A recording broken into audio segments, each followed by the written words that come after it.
Hello friends, आप सभी को मकर संक्रांति की हार्दिक शुभकामनाएं। आज 15 जनवरी को टोटल 3 आर्टिकल डिस्कस करेंगे। फर्स्ट आर्टिकल जो डिस्कस किया जाएगा वो द हिंदू से लिया गया है, regulating India's online gaming industry. Online gaming industry के बारे में बात करेंगे। जो गैप है रेगुलेशन में उसको डिस्कस किया जाएगा और इससे रिलेटेड इश्यूज़ के बारे में बात करेंगे। नेक्स्ट आर्टिकल जो डिस्कस करेंगे वो है ब्रिजिंग कैपेसिटी। इस आर्टिकल में हम अटल सेतु के बारे में बात करेंगे, जो रिसेंटली प्राइम मिनिस्टर के द्वारा इनॉग्रेट किया गया है, जो कि लॉन्गेस्ट सी ब्रिज है। इसके अलावा हम रिसेंटली जो ब्रिजेस न्यूज़ में थे उसके बारे में भी चर्चा करेंगे, जो आपको प्रीलिम्स में पूछे जा सकते हैं। हमारा जो लास्ट आर्टिकल है वो इंडियन एक्सप्रेस से लिया गया है। आर्टिकल है टूवर्ड्स अ प्रैग्मेटिक फ्यूचर। यह आर्टिकल डीकार्बनाइजेशन से रिलेटेड है। इंडिया के एनर्जी सेक्टर के डीकार्बनाइजेशन की बात की गई है और उसके लिए सॉल्यूशंस दिए गए हैं। इसके साथ साथ एक प्री का क्वेश्चन भी हम इसमें प्रिपेयर करेंगे। अगर आपको हमारा कंटेंट पसंद आ रहा है तो प्लीज़ आप लोग लाइक करिए, शेयर करिए, सब्सक्राइब करिए और कमेंट करिए। इसके साथ ही अगर आपको इसकी पीडीएफ चाहिए तो आप लोग सिंप्लीफाइड सिविल सर्विस नाम का टेलीग्राम ग्रुप ज्वाइन कर सकते हैं और इसकी लिंक भी जो है आपको नीचे प्रोवाइड की गई है। आइए शुरू करते हैं हमारा एनालिसिस। हमारा फर्स्ट आर्टिकल है regulating India's online gaming industry. ये आर्टिकल द हिंदू में आया है। GS3 मेंस के पर्सपेक्टिव से, इकॉनमी के पर्सपेक्टिव से बहुत इंपॉर्टेंट है, प्रीलिम्स के पर्सपेक्टिव से भी इक्वली इम्पॉर्टेंट है। अगर हम ब्रॉडर थीम की बात करें तो बेसिकली जो आर्टिकल है वो डिजिटलाइजेशन ऑफ इंडियन इकॉनमी से रिलेटेड है। स्पेसिफिक टॉपिक की बात करें तो ऑनलाइन गेमिंग इंडस्ट्री के रेगुलेशन के बारे में ये आर्टिकल आया है। ऑनलाइन गेमिंग इंडस्ट्री लगातार न्यूज़ में है और 2024 मेंस में 100% इसके आने की संभावना है। सरकार जो है इसे रेगुलेट करने की कोशिश कर रही है। लास्ट टाइम जब हमने आर्टिकल डिस्कस किया था तब सरकार के द्वारा इसमें GST लगाया गया था 28%। तब हम लोगों ने ऑनलाइन गेमिंग इंडस्ट्री के बारे में डिस्कशन किया था। उसमें कुछ गैप्स हैं अभी भी इसके रेगुलेशन में, उसके बारे में इस आर्टिकल में चर्चा की गई है। वो सारी चीज़ों को हम डिस्कस करेंगे। बहुत इंपॉर्टेंट टॉपिक है मेंस के पर्सपेक्टिव से 2024 के लिए। शुरू करते हैं आर्टिकल की शुरुआत जो है मार्केट फेलियर से की गई है ना। शुरू में लिखा गया है कि मार्केट फेलियर क्या है। मार्केट इकॉनमी में जो प्राइसेस हैं और आउटपुट प्रोड्यूस है वो कौन डिसाइड करता है? Demand and supply, invisible hand. जितनी डिमांड होगी, जितनी सप्लाई होगी, उसके हिसाब से जो क्वांटिटी प्रोड्यूस है और जो prices of goods and services हैं वो डिसाइड होंगे। लेकिन किसी कारण से अगर ऑप्टिमल रिजल्ट्स प्रोवाइड नहीं किए जा रहे हैं मार्केट के द्वारा तो उसे क्या कहा जाता है? Market failure. इसी तरीके से अगर गवर्नमेंट सारा का सारा जो है क्या कर ले? नेशनलाइजेशन कर ले और सब कुछ प्रोडक्शन करे और प्राइसेस डिसाइड करे, और गवर्नमेंट जो है ऑप्टिमल रिजल्ट प्रोड्यूस नहीं कर पा रही है तो उसको क्या कहा जाता है? Government failure. ठीक है, तो बेसिकली एक मार्केट फेलियर होता है, एक गवर्नमेंट फेलियर। अपने यहाँ जो है इनिशियली 1990s तक बहुत ज़्यादा गवर्नमेंट फेलियर था।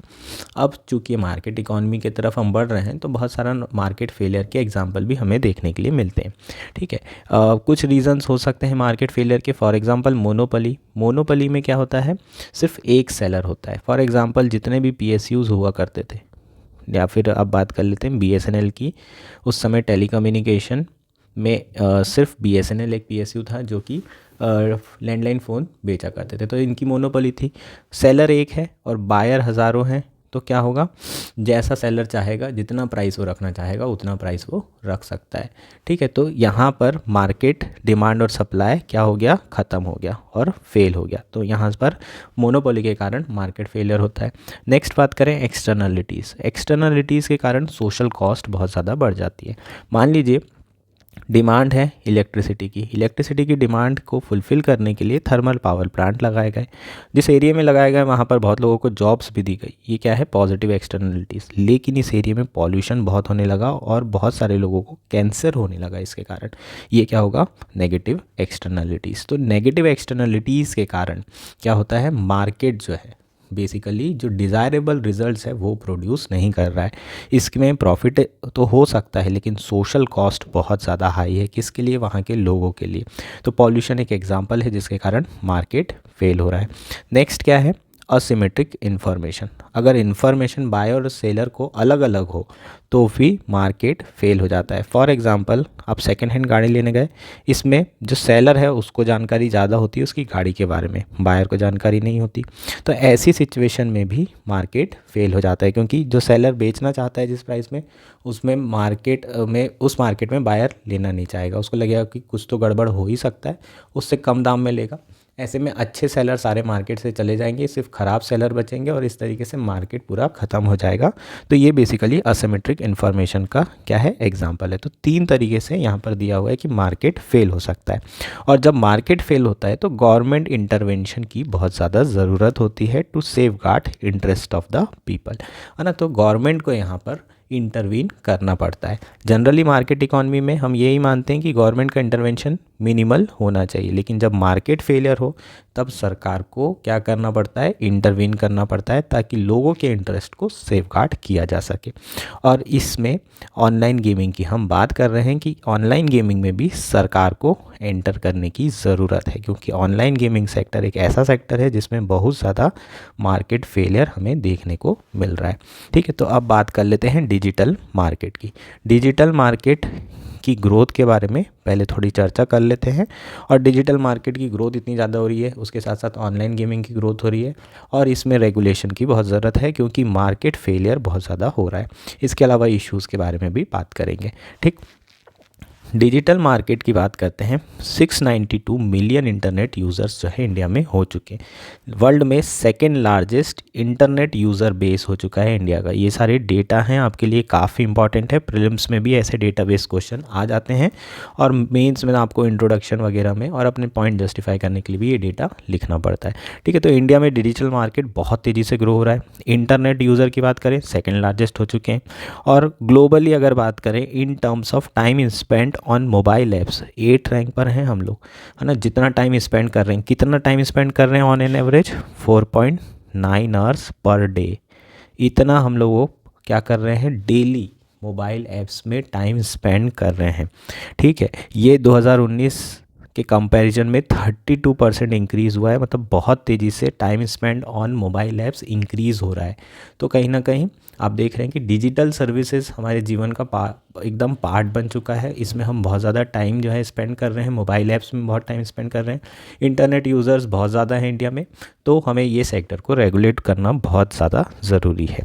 जो 82% ऑफ यूसेज है ना, 4.9 में 82% यूसेज है, वो बेसिकली मीडिया और एंटरटेनमेंट से रिलेटेड है। और सोशल मीडिया लगभग हाफ ऑफ द टाइम जो है, हम लोग जितना टाइम यूज़ कर रहे हैं ऐप्स में, उसमें half of the time social media में बिताते हैं। ठीक है, तो ये बेसिकली काफ़ी इंपॉर्टेंट सेक्टर है इंडिया की ग्रोथ के लिए।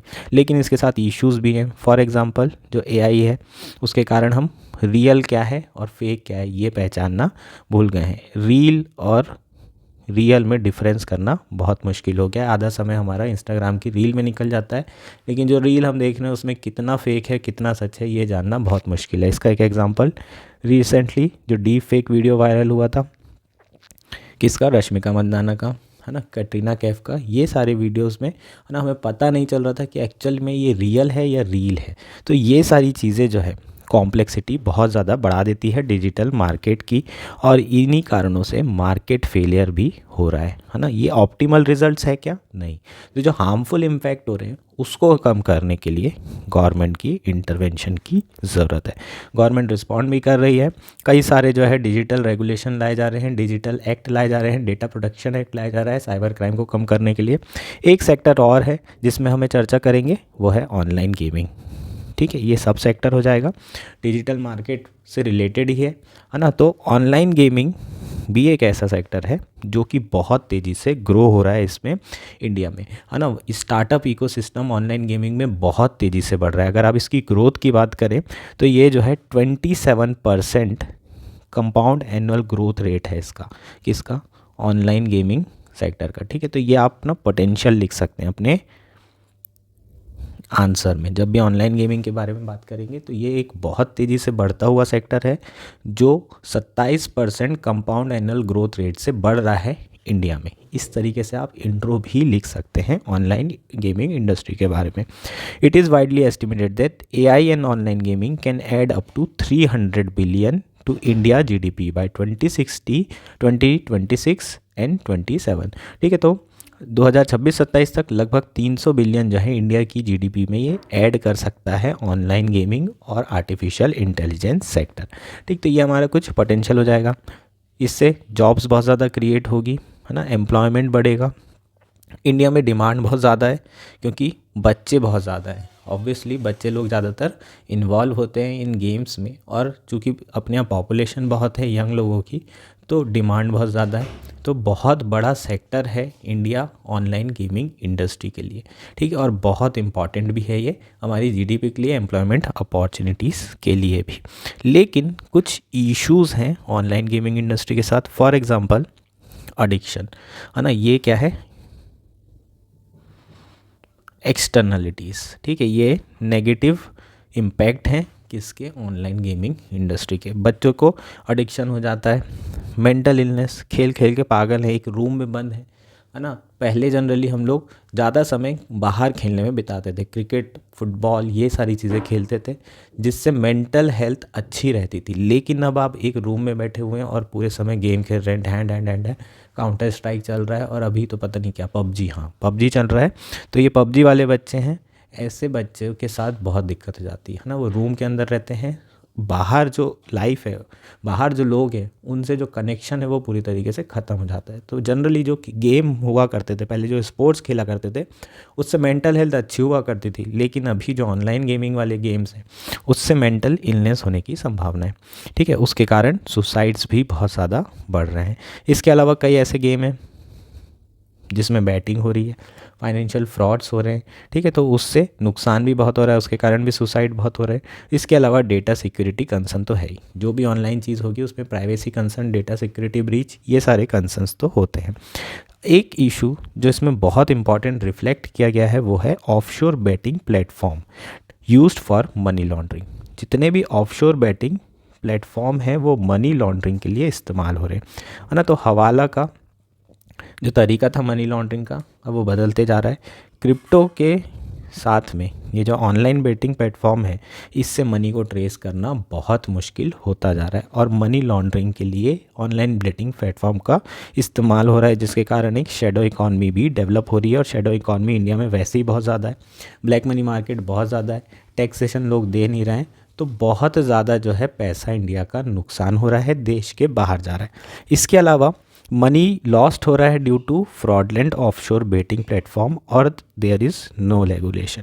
ठीक है, तो हमारा बहुत सारा जो पैसा देश का वो बाहर जा रहा है, और फ्रॉडलेंट ऑफशोर बेटिंग प्लेटफॉर्म में लोगों को नुकसान हो जा रहा है। तो लोगों का भी नुकसान हो रहा है, यहाँ पर लोग बेसिकली क्या हो रहा है, मार्केट फेलियर, क्योंकि यहाँ पर लोगों को बचा नहीं पा रही है सब सरकार। तो यहाँ पर गवर्नमेंट इंटरवेंशन की ज़रूरत है, क्योंकि रेगुलेशन नहीं है। इसलिए जो ऑफशोर बेटिंग प्लेटफॉर्म है उसमें डिफरेंशिएट करना कि ये फ्रॉड है या फिर ये बढ़िया वाला है, अच्छा है, ये पहचानना जो है पॉसिबल नहीं हो पा रहा है, क्योंकि रेगुलेशन की कमी है।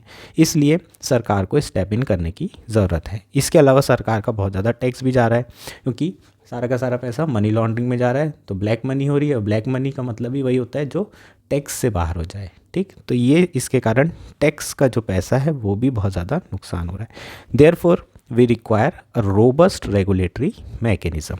बहुत सारी स्टेट गवर्नमेंट के द्वारा ऑनलाइन गेमिंग को बैन कर दिया गया है। ठीक है, तमिलनाडु ने बैन किया था, हालांकि हाई कोर्ट और फिर सुप्रीम कोर्ट की रूलिंग के बाद ऑनलाइन गेमिंग के बैन को हटा दिया गया था। लेकिन बहुत सारी जो स्टेट गवर्नमेंट है वो इसको क्या कर रहे हैं, बैन करने की कोशिश कर रहे हैं। इससे कुछ होने नहीं वाला है, क्योंकि इंटरनेट क्रॉस बॉर्डर चीज़ है ना। इंडिया में अगर बैन हो गया तो जो ऑफशोर प्लेटफॉर्म है वहाँ पर बैटिंग चालू रहेगी, और इसमें फ्रॉड होने की संभावनाएं और ज़्यादा होगी, सरकार को और ज़्यादा नुकसान होगा।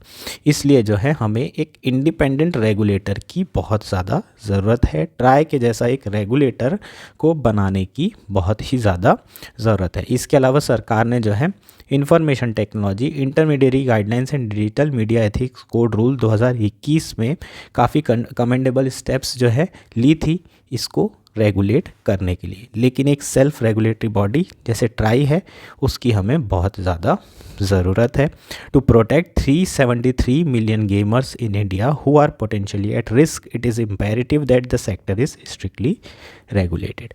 373 मिलियन गेमर्स हैं इंडिया में, इनको बचाने के लिए इस सेक्टर को रेगुलेट करने की ज़रूरत है। इसमें यूके का सेंट्रलाइज गवर्नमेंट रेगुलेटर की बात की गई है कि उसने कितना अच्छा काम किया है। तो आप सिर्फ एक लाइन में लिख सकते हैं कि इंडिया यूके का जो मॉडल है उससे क्या कर सकता है, लर्न कर सकता है, सीख सकता है और उसे इंडिया के तरीके से उसे अडॉप्ट भी कर सकता है। ठीक, तो ये बेसिकली हमारा आर्टिकल हो जाएगा। होपफुली आर्टिकल आपको पूरा क्लियर है। हमारा नेक्स्ट आर्टिकल है ब्रिजिंग कैपेसिटी। ये आर्टिकल इंडियन एक्सप्रेस में आया है। GS3 इकॉनमी मेंस के पर्सपेक्टिव से बहुत इम्पॉर्टेंट है, प्रीलिम्स के पर्सपेक्टिव से भी बहुत ज़्यादा इम्पॉर्टेंट है। बेसिकली जो आर्टिकल है अटल सेतु ब्रिज के ऊपर आया है, जो रिसेंटली हमारे प्राइम मिनिस्टर के द्वारा इनॉग्रेट किया गया था। इस आर्टिकल के साथ साथ हम लोग जो रिसेंटली ब्रिजेस इनॉग्रेट किए गए हैं सरकार के द्वारा उसकी बात करेंगे। ये आपको डायरेक्ट क्वेश्चन प्रीलिम्स में आ सकता है, काफ़ी समय से ये पेंडिंग है। साथ ही में हम ब्रिज के साथ साथ उसकी लेंथ की बात करेंगे, किस रिवर में बनाया गया है, किस स्टेट में है, ऐसे क्वेश्चन आपको पूछे जा सकते हैं। Option only 1 correct, only 2 correct करके ये सारी चीज़ें एंड में चर्चा की जाएगी। उससे पहले आर्टिकल डिस्कस करते हैं। The country longest sea bridge 22 kilometre long 6 lane Atal Setu was inaugurated.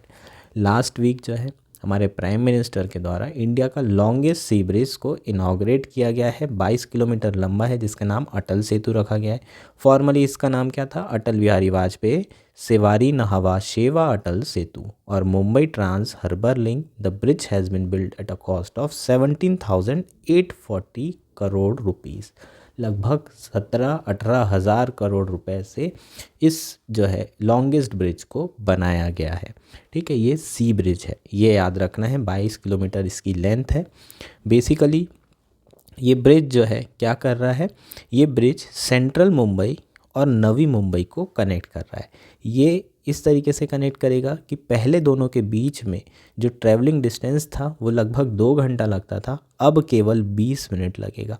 तो ये जो है ट्रैवल टाइम कट कर रहा है कम्यूटर्स का, जो डेली जो है ट्रैवल करते हैं वो लोग। इसके अलावा ट्रैफिक वो तो होंगे ही, डीकंजेस्ट करेगा। जितना भी ट्रैफिक पहले बढ़ा हुआ था अब वो डाइवर्टेड हो जाएगा, तो ट्रैफिक भी कम हो जाएगा। Obviously seamless flow of goods and passengers इसमें पॉसिबल होगा। लॉजिस्टिक कॉस्ट भी कम होगी, इकॉनमी को बूस्ट मिलेगा, क्योंकि हम जानते हैं Mumbai as such a commercial capital of India, तो इकॉनमी को बूस्ट मिलेगा, पूरी ओवरऑल इंडिया की इकॉनमी को भी बूस्ट मिलेगा। इसके साथ साथ इंडिया की जो इमेज है एज ए इन्वेस्टमेंट डेस्टिनेशन धीरे धीरे बढ़ती जा रही है। इंडिया का जो फिज़िकल इंफ्रास्ट्रक्चर है वो बहुत भव्य होता जा रहा है।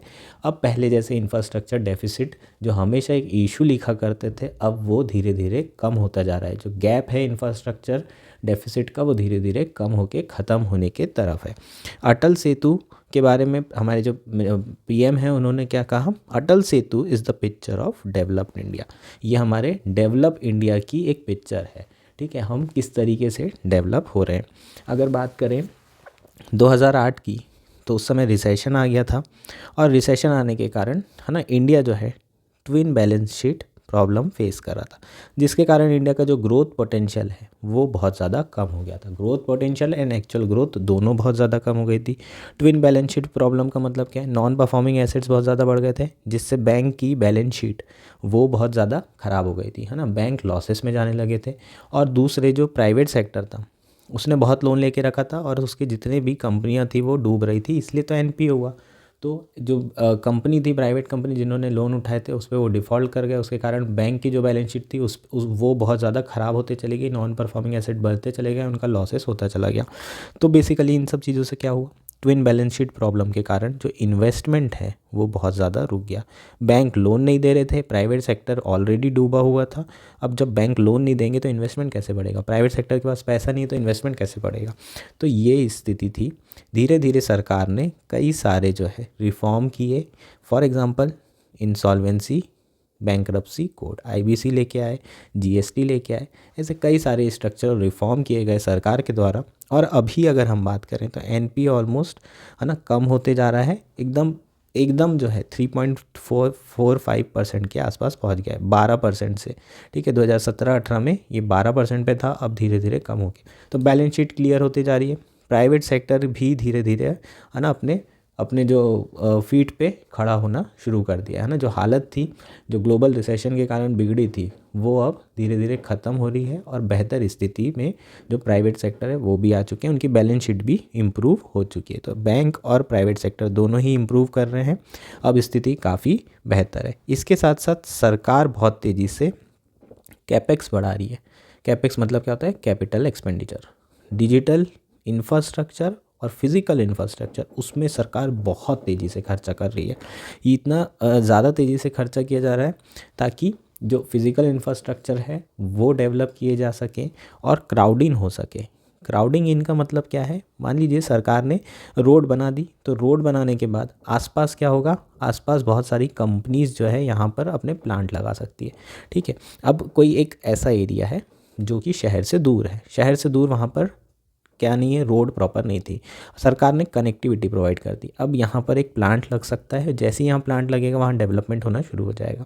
सरकार ने सिर्फ क्या किया? फिज़िकल इंफ्रास्ट्रक्चर बनाया और उसके कारण यहाँ पर कनेक्टिविटी हो गई। कनेक्टिविटी हो गई तो जो प्लांट में जो भी चीज़ें बन रही थी वो मार्केट तक चली जाएगी आराम से। पहले यहाँ पर प्लांट क्यों नहीं आ सकता था? क्योंकि यहाँ पर रोड नहीं थी, कनेक्टिविटी नहीं थी। जैसी कनेक्टिविटी आई, जैसी फिजिकल इंफ्रास्ट्रक्चर डेवलप किया सरकार ने, वैसे ही प्राइवेट सेक्टर ने कूद कर वहाँ पर अपनी फैक्ट्री डेवलप कर दी, क्योंकि वहाँ ज़मीन के प्राइसेस कम होंगे, है ना। रिलेटिवली शहर से दूर में ज़मीन के प्राइसेस कम है, इसलिए वहाँ पर जो प्राइवेट सेक्टर है वो क्या करेगा? खर्चा करेगा तो डिमांड बढ़ेगी। तो ये क्या हुआ? क्राउडिंग इन।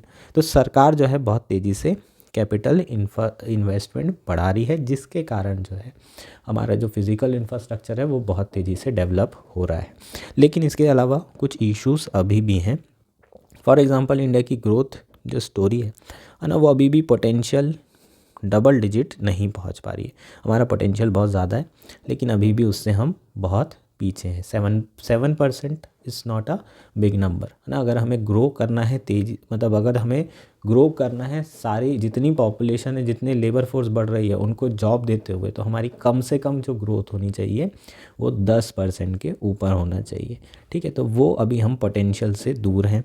इसके अलावा अनएम्प्लॉयमेंट एक अभी भी बहुत बड़ा इशू है। एक जो अभी सबसे बड़ा इशू है, जो प्राइवेट सेक्टर है वो अभी भी इन्वेस्टमेंट नहीं कर रहा है। सरकार के द्वारा ही जो ग्रोथ है वो की जा रही है। अभी की जो ग्रोथ है वो सरकार के द्वारा जो कैपिटल एक्सपेंडिचर किया जा रहा है उससे ही ग्रोथ हो रही है। अगर हमें लॉन्ग टर्म तक के सस्टेन ग्रोथ चाहते हैं तो प्राइवेट सेक्टर को स्टेप अप करना पड़ेगा। ये इंपॉर्टेंट पॉइंट है। ठीक है, अब बात कर लेते हैं प्रीलिम्स के लिए जो हमने ब्रिजेस लिखे। सबसे पहले ढोला सडिया ब्रिज असम, ये बहुत ज़्यादा न्यूज़ में था 2017 में। ठीक है, ये कौन से रिवर के ऊपर बनाया गया है? लोहित रिवर। कितना जो है इसका कितना लंबा था? ये लॉन्गेस्ट था 9.15 किलोमीटर। असम और अरुणाचल प्रदेश के बीच में जो है ये ब्रिज बनाया गया है। कनेक्ट किस किस को कर रहा है? असम और अरुणाचल प्रदेश को। ये इंपॉर्टेंट पॉइंट है। रिवर आपको याद रखना है, किस रिवर के ऊपर बनाया है ना। ऐसे ही पूछा जा सकता है। Dhola Sadiya bridge, Lohit river. Bogibeel bridge, Brahmaputra river. फिर अगला पूछेगा Dibang river. Dibang river bridge तो पता ही है दिबांग में है, इसका दूसरा नाम देख लेना, गूगल कर लेना। नेक्स्ट क्या है? बोगीबिल ब्रिज असम में 4.9 किलोमीटर लॉन्ग है, ब्रह्मपुत्र रिवर के ऊपर बना है। Dibang river bridge 6.2 kilometre Dibang river में है, अरुणाचल प्रदेश में है। ये याद रखिएगा कौन से स्टेट में। दीघा सोनपुर ब्रिज बिहार में गंगा रिवर के ऊपर पटना में ये बनाया गया है। मुंगेर गंगा ब्रिज बिहार में 2020 में ये बनाया गया। रिसेंटली एक सिसेरी रिवर ब्रिज भी न्यूज़ में था जो कि 200 मीटर का है, अरुणाचल प्रदेश में बनाया गया है। 2023 में ये ब्रिज न्यूज़ में था। ठीक है, एक फेनी रिवर के ऊपर ब्रिज बनाया जा रहा है। उस प्रोजेक्ट का नाम क्या है ये आप लोग गूगल करके मुझे बताइएगा। ये बेसिकली हमारा आर्टिकल हो गया। होपफुली आर्टिकल आपको क्लियर है। हमारा लास्ट आर्टिकल है टुवर्ड्स अ प्रैग्मेटिक फ्यूचर। ये आर्टिकल इंडियन एक्सप्रेस में आया है। GS3 एनवायरनमेंट मीन्स के पर्सपेक्टिव से इम्पॉर्टेंट है। बेसिकली अगर हम ब्रॉडर थीम देखें तो COP28 से रिलेटेड ये आर्टिकल है। इस आर्टिकल में हम बात करेंगे कि easiest way to decarbonize is to scale up renewable capacity. India को डीकार्बनाइजेशन करने की ज़रूरत है और उसका सबसे आसान तरीका है कि जो रिन्यूएबल इंस्टॉल्ड कैपेसिटी है उसको इंडिया मैक्सिमम पोटेंशियल जो इंडिया का है वहाँ तक पहुँचा दे। उसी से हम डीकार्बनाइजेशन प्रोसेस को सक्सेसफुल कर सकते हैं इंडिया में। बेसिकली प्रीलिम्स की बात करें तो प्रीलिम्स के पर्सपेक्टिव से आर्टिकल बहुत इंपॉर्टेंट इसलिए क्योंकि डेटा दिया हुआ है, आपको क्रोनोलॉजिकल ऑर्डर आ जाते हैं, कई बार डेटा बेस्ड क्वेश्चन आ जाते हैं, वो सारी चीज़ें हम इसमें कवर करेंगे और एक प्री का क्वेश्चन भी लास्ट में सॉल्व करेंगे। ठीक है, शुरू करते हैं आर्टिकल। बहुत सारी रिपोर्ट जो है क्लाइमेट चेंज से 2023 में रिलीज़ हुई थी, उसमें से जो एक लेटेस्ट रिपोर्ट है ग्लोबल कार्बन प्रोजेक्ट रिपोर्ट, वो COP28 के दौरान जो है रिलीज़ की गई थी। According to this report it projected that the carbon dioxide emission for India will cross 3 gigatonne by the end of 2023। जो इंडिया में कार्बन डाइऑक्साइड एमिशन है वो 3 गीगाटन को क्रॉस करने वाला है और अगर हम देखें 2022 के कंपैरिजन में तो 8% से ग्रो कर रहा है। चाइना की बात करें, चाइना में 4% ग्रोथ है CO2 एमिशन की, इंडिया में 8, ऑलमोस्ट डबल। लेकिन अगर एब्सोल्यूट नंबर में बात करें तो चाइना का एमिशन इंडिया से 4 गुना है, 12 गीगाटन के आसपास है CO2 एमिशन की बात की जा रही है। इंडिया का पर कैपिटा एमिशन की बात करें केवल 1.9 टन है, वर्ल्ड का एवरेज ही 5 टन है। तो इंडिया जो है बहुत पीछे है पर कैपिटा एमिशन में। क्यूमुलेटिव एमिशन में भी इंडिया 3% है। प्री इंडस्ट्रियल लेवल से अभी तक के देखें कितना एमिशन किया इंडिया ने, तो केवल 3%। पूरे दुनिया में जितना एमिशन हुआ है उसमें से 3% सिर्फ इंडिया ने किया है। 25% अकेले किसने किया है? यूनाइटेड स्टेट्स ने। तो यूनाइटेड स्टेट्स को पूरा ग्रीन होना चाहिए अगर उसे अपने पाप की सज़ा भुगतनी है तो अभी से। ठीक है, अब बात कर लेते हैं कुछ डेटा की। इंडिया जो है, इंडिया का जो recently 3rd national communication report जो इंडिया ने UNFCCC को भेजी थी, है ना, ये भेजनी भी होती है नेशनल कम्युनिकेशन नेटकॉम रिपोर्ट, इसके बारे में आपको जानकारी होनी चाहिए। ठीक, मुझे उम्मीद है कि आपको ये सारी चीज़ें पता है। ठीक, इसके हिसाब से इंडिया का जो ग्रीन हाउस गैस एमिशन है वो 3.1 गीगाटन ऑफ CO2 इक्विवेलेंट हो चुका है। ठीक है, अब बात कर लेते हैं कुछ डेटा की जो प्रीलिम्स के लिए इंपॉर्टेंट है। फॉर एग्जांपल जो इंडिया में ग्रीन हाउस गैस एमिशन हो रहा है उसमें सबसे ज़्यादा योगदान किसका है? ऑब्वियसली CO2 का। कितना परसेंटेज है? 80%। अगर हम ग्रीन हाउस गैस एमिशन की बात करें तो अलग अलग सेक्टर के हिसाब से जो ग्रीन हाउस गैस एमिशन हो रहा है ना, तो किसका कितना कंट्रीब्यूशन है? सबसे ज़्यादा किसका है? एनर्जी सेक्टर 76%, एग्रीकल्चर से 13%। एग्रीकल्चर से मेनली जो कंट्रीब्यूशन होता है वो मीथेन का होता है। मीथेन का एमिशन बहुत ज़्यादा होता है, वो भी पैडी के प्रोडक्शन के कारण। ठीक है, तो एग्रीकल्चर के कारण CH4 का एमिशन बहुत ज़्यादा हो रहा है और 13% ये कंट्रीब्यूट कर रहा है ग्रीन हाउस गैस एमिशन में। और जो हमारा लास्ट है वो है इंडस्ट्रियल प्रोसेस, केवल 8%। तो अगर क्रोनोलॉजिकल ऑर्डर आ जाए, इंडस्ट्रियल प्रोसेस सबसे कम, उसके बाद एग्रीकल्चर, उसके बाद एनर्जी। सबसे ज़्यादा जो ग्रीन हाउस गैस एमिशन के लिए रिस्पॉन्सिबल सेक्टर है वो क्या है? Energy sector. एनर्जी सेक्टर में क्या क्या आ जाता है आपका? ऑब्वियसली थर्मल पावर प्लांट, कोल, जिससे इलेक्ट्रिसिटी प्रोड्यूस हो रही है, जिससे एनर्जी बन रही है। इसके अलावा ट्रांसपोर्ट भी है ना, तो ट्रांसपोर्टेशन में भी एनर्जी की ज़रूरत होती है, पेट्रोल फॉसिल फ्यूल जला जला के। तो फॉसिल फ्यूल वाला जितना भी सेक्टर है उससे बहुत ज़्यादा एनर्जी जो है क्या हो रही है? एनर्जी सेक्टर में बहुत ज़्यादा क्या हो रहा है? ग्रीन हाउस गैस एमिशन हो रहा है। ठीक, तो ये हमारा बेसिकली कुछ डेटा हो जाएगा जो आपको प्रीलिम्स में पूछा जा सकता है। इसके अलावा अगर हम बात करें केवल CO2 एमिशन की इंडिया में, तो 92% जो CO2 एमिशन हो रहा है वो कौन से सेक्टर से हो रहा है? एनर्जी सेक्टर से। और 92% में 39% जो कंट्रीब्यूशन है वो कोल पावर प्लांट के द्वारा किया जा रहा है। तो हमें है ना, हमारा ओवरऑल देखें तो पर कैपिटा बहुत कम है, उसके बावजूद भी हमें डीकार्बनाइजेशन प्रोसेस शुरू करने की बहुत ज़्यादा ज़रूरत है और उसके लिए हमें reduction in the use of fossil fuel करने की बहुत ज़्यादा ज़रूरत है, ताकि जो हमारा पावर जनरेशन है वो क्या हो? वो बेसिकली ग्रीन होना चाहिए, है ना, without using of fossil fuel.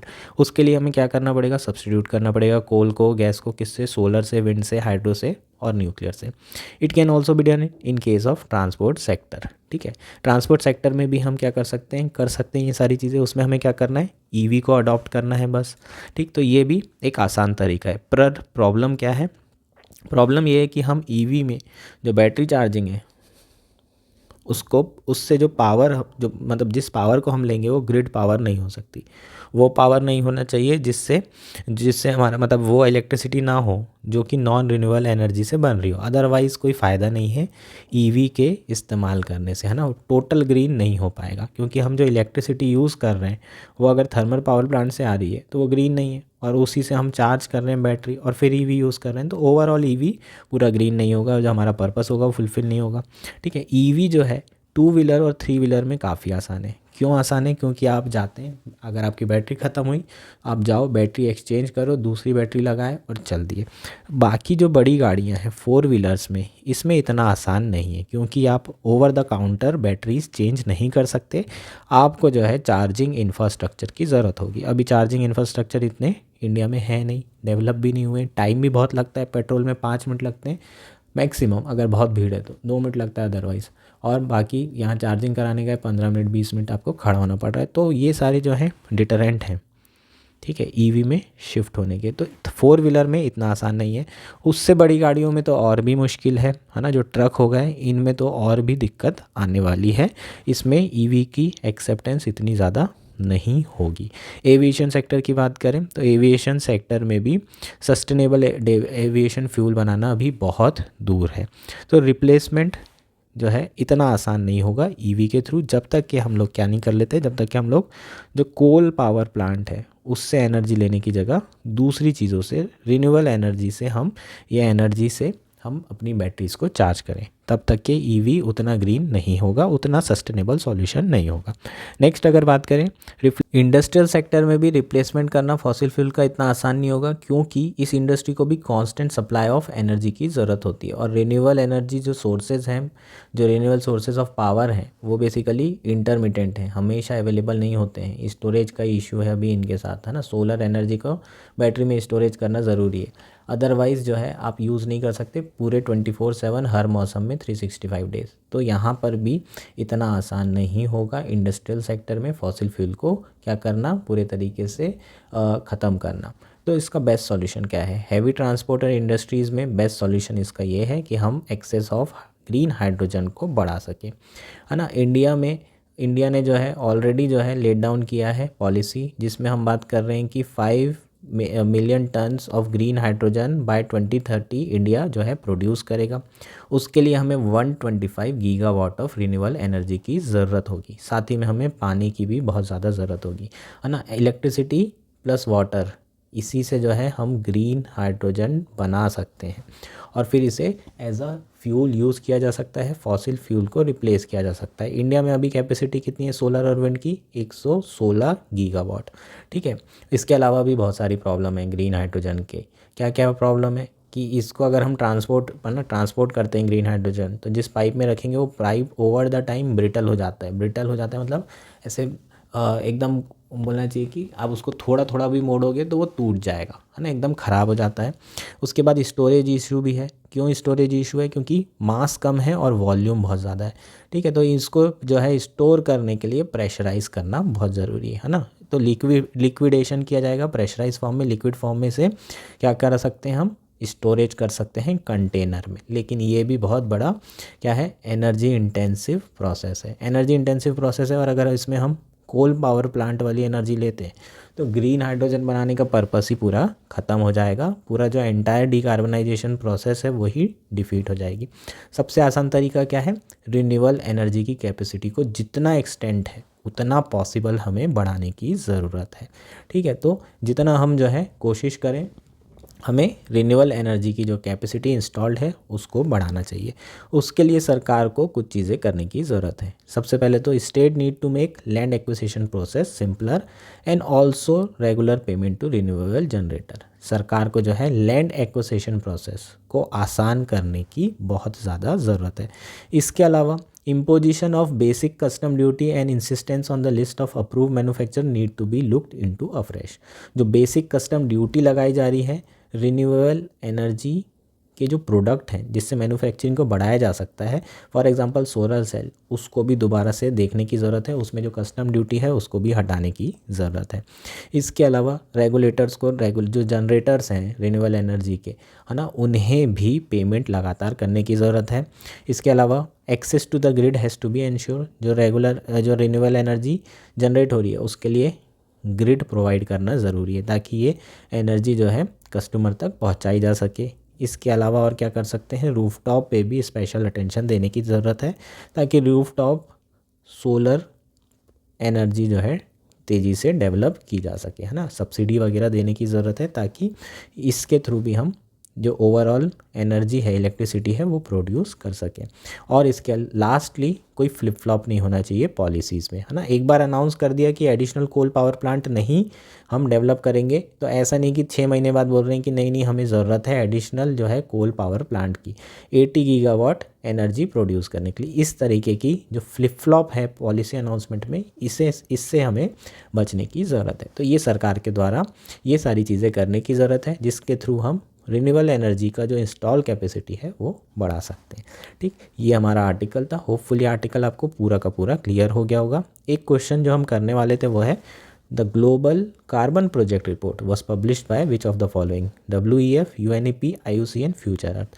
इसका आंसर फ्यूचर अर्थ है, ये आपको पूछा जा सकता है। ठीक है, तो ये आप लोग एक बार रीड कर लीजिए, ये आपके लिए इम्पॉर्टेंट है। ग्लोबल कार्बन प्रोजेक्ट है क्या और रिपोर्ट कौन पब्लिश करता है। ठीक है, ये इम्पॉर्टेंट आर्टिकल था। होपफुली आर्टिकल आपको क्लियर हो गया होगा। Thank you and that's it for today.